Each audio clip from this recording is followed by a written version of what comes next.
बात करते हैं टीएमबी के बारे में। किसके बारे में? टीएमबी वायरस के बारे में। ठीक है, वायरस की सामान्य बातें हमने जान ली हैं। अब हम वायरस की संरचना में देखते हैं टीएमबी वायरस के बारे में। ठीक है, तो टीएमबी वायरस, इसका पूरा नाम होता है टोबैको मोज़ेक वायरस। क्या होता है? Tobacco mosaic virus. हिंदी में तंबाकू मोज़ेक विषाणु इसको कहते हैं। ठीक है, तंबाकू में रोग उत्पन्न करता है ये विषाणु, तंबाकू के पौधे में। ठीक है, बहुत हर साल कई एकड़ तंबाकू खराब कर देता है ये विषाणु। ठीक है, तंबाकू के पौधे को बहुत ज़्यादा, मतलब रोग है ये तंबाकू का, बहुत खतरनाक वाला, बहुत ज़्यादा तंबाकू खराब करता है। ठीक है, तो टीएमवी वायरस की अगर हम बात करें तो वायरस कैसे होता है? ये छड़ाकार होता है। ठीक है, जनरली छड़ के आकार का ये वायरस होता है। ठीक है, इसकी जो सिमेट्री होती है वो होती है हेलिकल सिमेट्री। ठीक है, हेलिकल सिमेट्री, कुंडली नुमा सममित होता है। ठीक है, कुंडली नुमा सममित होता है। ठीक है, छड़नुमा होता है, इस तरह से कुंडलीदार सममिति इसमें पाई जाती है। ठीक है, तो टीएमबी वायरस छड़ के आकार का होता है, जिसमें घुंडीदार या घुमादार आरएनए होता है। इसमें जो जेनेटिक मटेरियल है वो क्या होता है? आरएनए होता है। क्या होता है? आरएनए, आनुवंशिक पदार्थ आरएनए होता है। ठीक है, तो आरएनए पाया जाता है। इस वायरस की लंबाई 300 नैनोमीटर तक होती है। इसकी जो लंबाई यहाँ से यहाँ तक ऐसे बात करूँ तो लगभग कितनी होती है? 300 नैनोमीटर। ठीक है, कितनी होती है? 300 नैनोमीटर होती है। लंबाई 300 नैनोमीटर होती है। चौड़ाई 15 नैनोमीटर तक होती है। इसकी जो चौड़ाई है वो लगभग 15 नैनोमीटर तक होती है। कितनी होती है? 15 नैनोमीटर तक होती है, यानी इसका इतना व्यास होता है। कुंडलीदार सममित युक्त ये सिंगल स्टैंडर्ड आरएनए हेलिक्स इसमें पाया जाता है। क्या होता है? सिंगल स्टैंडर्ड आरएनए हेलिक्स पाया जाता है, जो लगभग 158 अमीनो अम्ल की श्रृंखला से मिलकर बना हुआ होता है। किससे बना होता है? 158 अमीनो अम्ल की श्रृंखला से मिलकर बना हुआ होता है। ठीक है, जो ये 158 अमीनो अम्ल की श्रृंखला होती है उसमें आरएनए कैसे होता है? सिंगल स्टैंडर्ड आरएनए होता है। कैसे होता है? सिंगल स्टैंडर्ड आरएनए होता है। ठीक है, ये जो आरएनए हेलिक्स है सिंगल स्टैंडर्ड, इसको चारों तरफ से कौन घेरे रहता है? प्रोटीन आवरण घेरे रहता है। कौन घेरे रहता है? प्रोटीन का आवरण इसको घेरे हुए पाया जाता है। इस प्रोटीन आवरण को कैप्सिड कहते हैं। क्या कहते हैं? कैप्सिड कहते हैं। ठीक है, जो एक कैप्सिड है, ठीक है, बहुत सारे मिलकर एक कैप्सिड, ये बहुत सारी इकाइयों से बना होता है, जिनको हम कहते हैं कैप्सोमियर्स। क्या कहते हैं? कैप्सोमियर्स कहते हैं। ये जो प्रोटीन की इकाई है इनको कैप्सोमियर्स कहा जाता है। क्या कहा जाता है? कैप्सोमियर्स कहा जाता है। जो ये कैप्सोमियर्स की संख्या होती है ना प्रोटीन की इकाई में, कैप्सिड में, इन कैप्सोमियर की संख्या हर विषाणु में निश्चित होती है। क्या होती है? निश्चित होती है। ठीक है, तो इसकी जो कैप्सोमियर की संख्या है टीएमवी वायरस में जनरली 2130 तक कैप्सोमियर पाए जाते हैं। जनरली सामान्य रूप से 2130 कैप्सोमियर यहाँ पे पाए जाते हैं। और जो एक कैप्सोमियर है इसका अनुभार लगभग 17,400 होता है। कितना होता है? 17,400 इसमें अनुभार इसका पाया जाता है। ठीक है, 17,400 तक एक कैप्सोमियर का अनुभार होता है। और जो पूरे टीएमबी प्रोटीन का अनुभार हम बात करें तो ये लगभग 40 मिलियन तक होता है। कितना होता है? 40 मिलियन तक इसका अनुभार होता है। ठीक है, और जो टीएमवी वायरस है इसमें जो सिंगल स्टैंडर्ड जेनेटिक मटेरियल इसको ऐसे कवर रखता है प्रोटीन कोड। क्या कवर रखता है? प्रोटीन कोड कवर रखता है। ठीक है, इस प्रोटीन कोड को हम कैप्सिड कहते हैं। ये बहुत सारे कैप्सोमियर से मिलकर बना होता है। कैप्सोमियर की संख्या अलग अलग वायरस में निश्चित होती है। टीएमबी में लगभग 2130 होते हैं तथा ये जो एक कैप्सोमियर है इसका अनुभार 17,400 होता है। पूरे प्रोटीन कोड का अनुभार लगभग 40 मिलियन होता है। ठीक है, आरएनए जो जेनेटिक मटेरियल होता है सिंगल स्टैंडर्ड होता है, 158 अमीनो अम्ल की श्रृंखलाओं से बना होता है लगभग। ठीक है, और इसका जो अनुभार होता है लगभग 2.4 लाख होता है। ठीक है, कितना होता है? 2.4 लाख होता है। ठीक है, जो आरएनए है ना यहाँ पे ये केवल 5% तक ही होता है, बाकी का पूरा पूरा भाग होता है वो प्रोटीन बनाता है। 95% भाग तक प्रोटीन का निर्माण करता है। क्या करता है? प्रोटीन इसका निर्माण करता है। ठीक है, तो ये आरएनए की कोड होती है। ठीक है, जिसके चारों तरफ इस तरह से कैप्सोमियर्स लगे हुए होते हैं।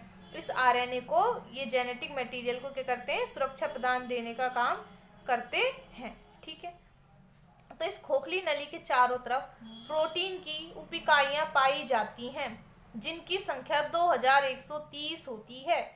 ठीक है, निश्चित होती है बच्चों एक टीएमवी में, ठीक है। और उपिकाइयों का अनुभार 17,400 डाल्टन, लगभग 18,000 भी कह सकते हो आप, और 17,400 होता है। इस वायरस में 158 प्रकार के अमीनो अम्ल मिलते हैं। आरएनए में 6500 न्यूक्लियोटाइड पाए जाते हैं। इस वायरस करीब 95% भाग प्रोटीन से बना होता है, लगभग 95% तो ये प्रोटीन होता है, बाकी जो 5% है वो क्या होता है, आरएनए होता है। इसके 6500 न्यूक्लियोटाइड का अनुभार 2.4 लाख होता है, ठीक है। यानी ये जो आरएनए है इसका अनुभार बताया ये, ठीक है। इस वायरस की प्रोटीन सामान्य प्रकार के अमीनो अम्लों के पेप्टाइड बंध के द्वारा बनती है, ठीक है। सामान्य जो अमीनो अम्ल है उनमें पेप्टाइड बॉन्ड बनता है, फिर ये प्रोटीन्स का निर्माण होता है, जैसे कि नॉर्मल कंडीशंस में पाया जाता है। टीएमबी के प्रोटीन के अनुभार 40 मिलियन होता है, ठीक है।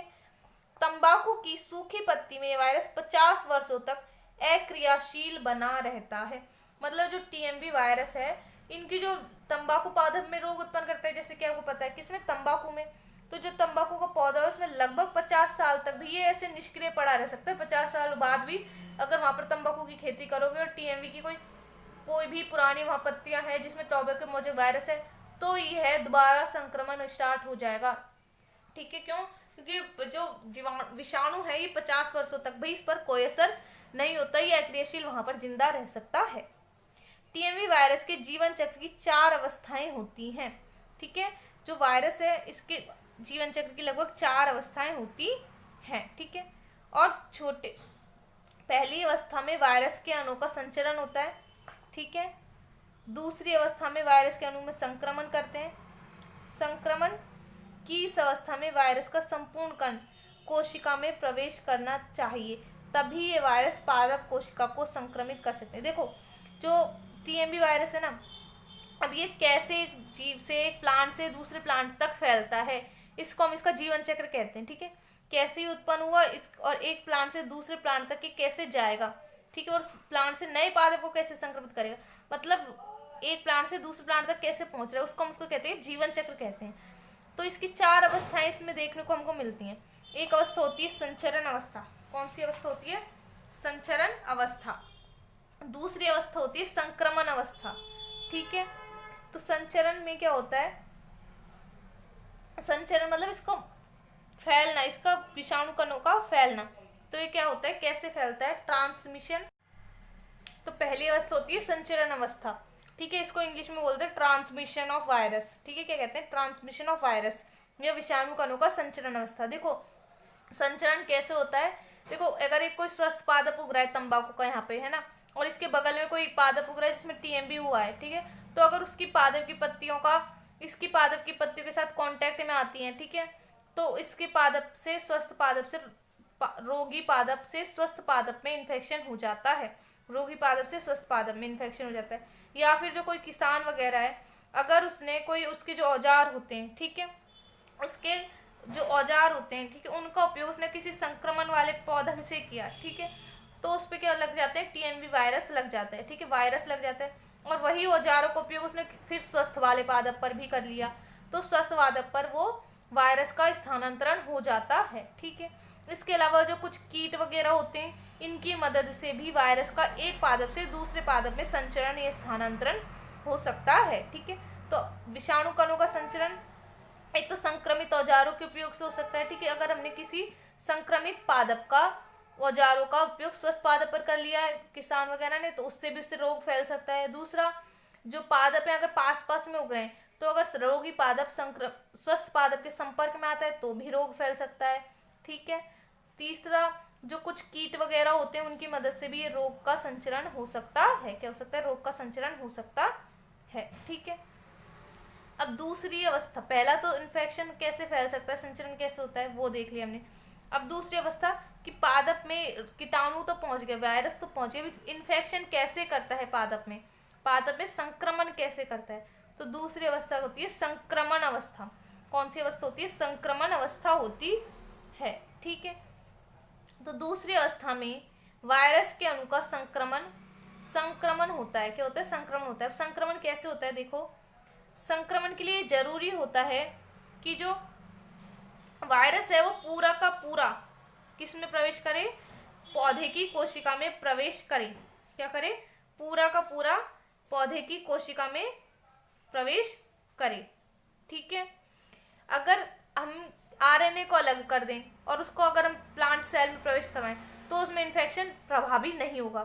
ठीक है, या फिर प्रोटीन से कराएं तो भी प्रभावी नहीं होगा। तो आरएनए और प्रोटीन दोनों ही मिलके उस पादप कोशिका में एंटर करें तो उसमें संक्रमण होता है।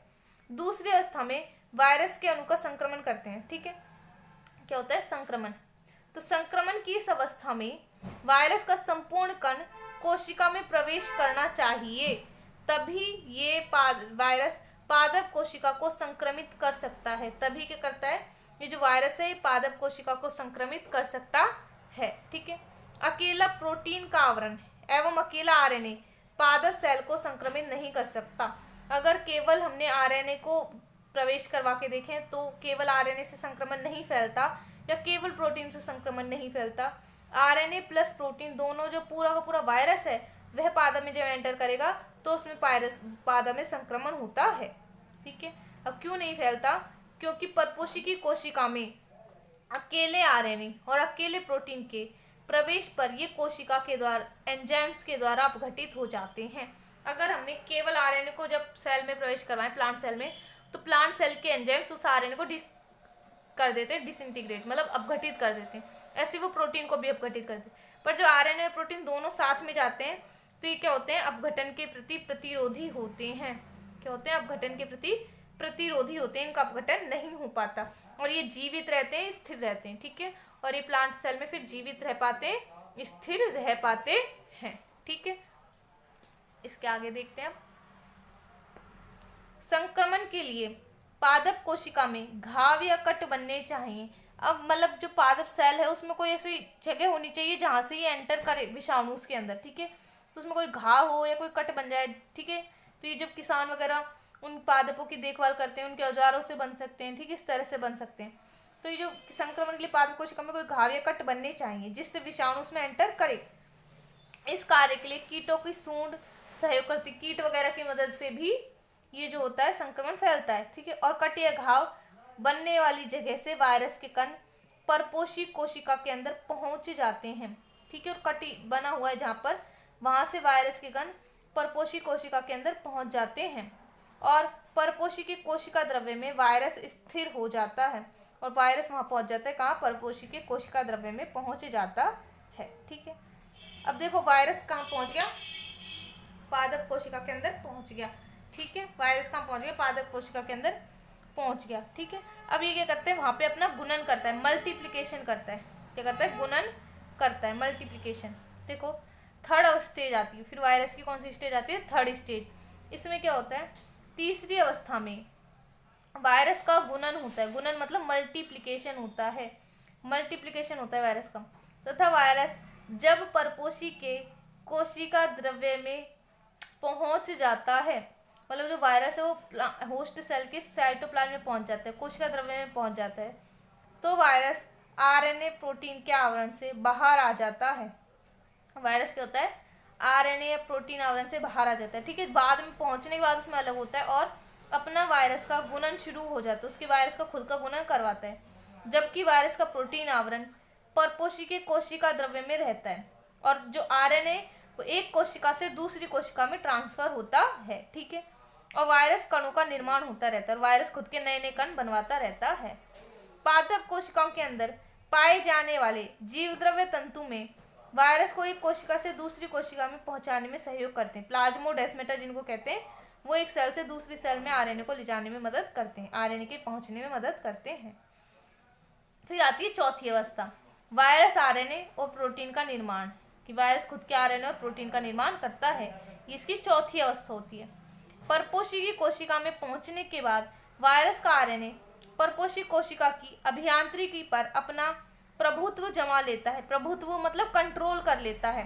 ठीक है, पादप कोशिका पर अपना कंट्रोल कर लेता है, जिससे परपोषी कोशिका के डीएनए या प्रोटीन बनने की बजाय वायरस के भाग बनते हैं। अब इसकी वजह क्या होता है, पादप अपने तो ऑर्गेनल्स नहीं बनाता बल्कि विषाणु के पार्ट्स बनाता है। क्या बनाता है, विषाणु के पार्ट्स बनाते हैं और वायरस के ये भाग मिलकर नया वायरस बना लेते हैं। और ये जो वायरस के पार्ट्स जब बन जाते हैं ये सारे के सारे असेंबल हो जाते हैं, सारे के सारे जुड़ जाते हैं और एक नया वायरस का निर्माण कर लेते हैं। जबकि परपोषी की केंद्रिका नए वायरस कण का आरएनए बनाती है। वायरस के प्रोटीन का निर्माण कोशिका द्रव्य में उपस्थित अंतरपर्दवी जालिका के विभिन्न भागों के जुड़ने से बनता है। मतलब प्रोटीन का निर्माण कौन करती है? अंतरपर्दवी जालिका करती है। ठीक है, तो इस तरह से ये जो विषाणु है, बहुत सारे विषाणु बन जाते हैं। ठीक है, जब ये बहुत सारे विषाणु एक सेल में बन जाते हैं और फिर वहां से उस सेल से बाहर निकल के दूसरे प्लांट्स को ये संक्रमित करने की क्षमता रखते हैं। ठीक है, तो इस तरह से जो टीएमवी वायरस है इसका जीवन चक्र पाया जाता है, इसके बहुत सारे वायरस उस प्लांट सेल में बन जाते हैं। ठीक है, तो ये था टीएमवी वायरस। ठीक है, अभी इसके आगे हम इसके द्वारा होने वाले रोग और देख लेते हैं कि ये टीएमवी वायरस है ये कौन से रोग फैलाता है। ठीक है, तो देखो टीएमवी वायरस के द्वारा मोजेक नाम की बीमारी होती है। ठीक है, टोबैको मोजेक इसको हम कहते हैं। इस बीमारी में क्या होता है? पत्तियां पीले रंग की हो जाती हैं। कैसी पड़ जाती हैं? पीले, और उनमें क्लोरोफिल का ह्रास यानी कमी, क्लोरोफिल का ह्रास होने लगता है। ठीक है, क्या होने लगता है? ह्रास होने लगता है। इसको हरिमहीनता भी हम कह सकते हैं। क्या कहते हैं? हरिमहीनता भी इसको हम कहते हैं, हरिमहीनता। वह संक्रमण के प्रारंभ में पत्तियों की शिराएं पहले पीली पड़ जाती है। क्या पड़ जाती है? पीली, और धीरे धीरे बाद में पत्ती खुद पीली पड़ जाती, पूरी पीली पड़ जाती है और झड़ करके गिर जाती है, और पत्ती क्या होती है? एंड में झड़कर गिर जाती है। मोजेक रोग में पत्तियों के पीला होने से प्रकाश संश्लेषण की दर प्रभावी होती है। प्रकाश संश्लेषण नहीं कर पाती। ठीक है, और वो धीरे धीरे क्या होती जाती है? घट जाती है। प्रकाश संश्लेषण की दर क्या हो जाती है? घट जाती है। ठीक है, जिससे पादप की वृद्धि पर प्रत्यक्ष और अप्रत्यक्ष प्रभाव पड़ता है। जिससे पादप की वृद्धि क्या होती है? रुक जाती है। प्रत्यक्ष रूप से भी अप्रत्यक्ष रूप से भी इस पर प्रभाव पड़ता है। संक्रमण जो बहुत ज्यादा हो जाए, क्या हो जाए? बहुत ज्यादा, तो संक्रमण की तीव्र अवस्था में पत्ती की सतह पर भूरे रंग के धब्बे बन जाते हैं। क्या होता है? पत्ती की सतह पर भूरे रंग के धब्बे बन जाते हैं। पत्तियां मुड़ जाती हैं, जिससे तंबाकू के लिए उपयोगी भाग कम हो जाता है या नहीं रह पाता है।